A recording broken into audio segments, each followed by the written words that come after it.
Hello, you're listening to Hugo Talks. So this is going to start off very silly. So Minnie Mouse is now wearing trousers designed by Stella McCartney.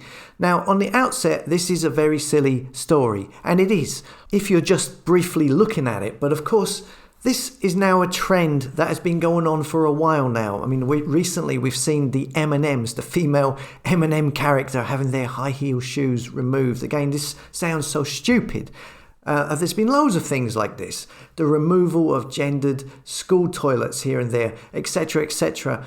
And anyway, this Minnie Mouse character, the fake stream media are saying there's been a backlash. Here we see the Times critics lash out at Disney's woke Minnie Mouse makeover. They say it is progressive. How is it progressive if it's not a step forward? By removing something, you're not adding anything. And people are saying, what are people upset over a silly cartoon for?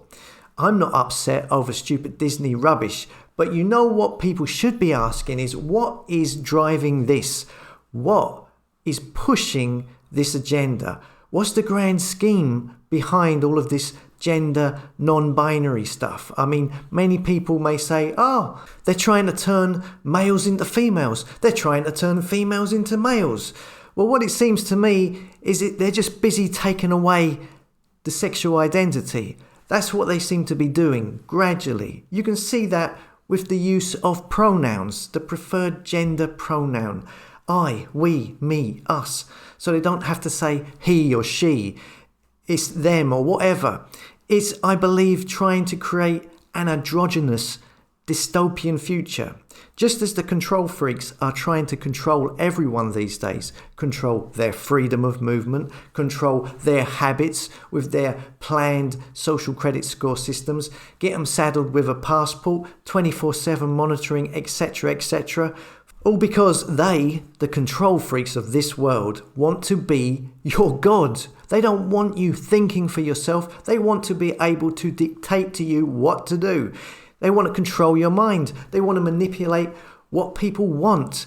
This is their big goal, is to create life themselves. For example, let's look at the Freemasons here. Although there's also a version of this in the Kabbalah and elsewhere.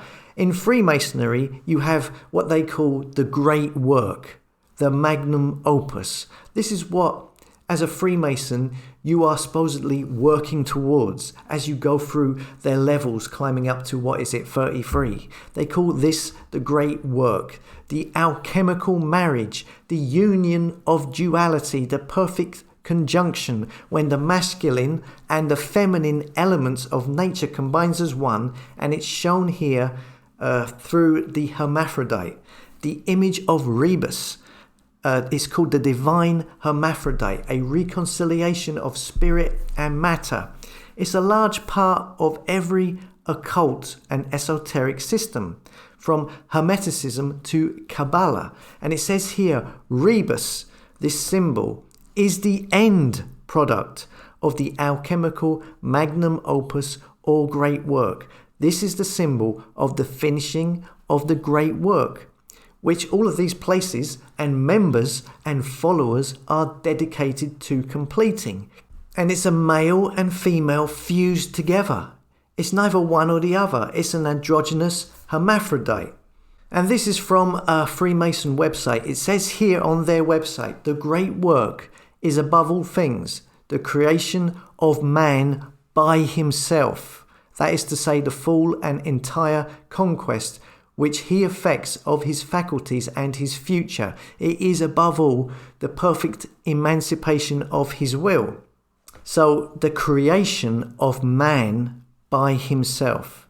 So in my opinion, that sounds like, again, they want to be God. They want to create man themselves. It sounds like the idea is to be in charge of the destiny of humanity by creating life themselves. They don't want or need a male or a female because they want to create their own androgynous beings. Is that the idea?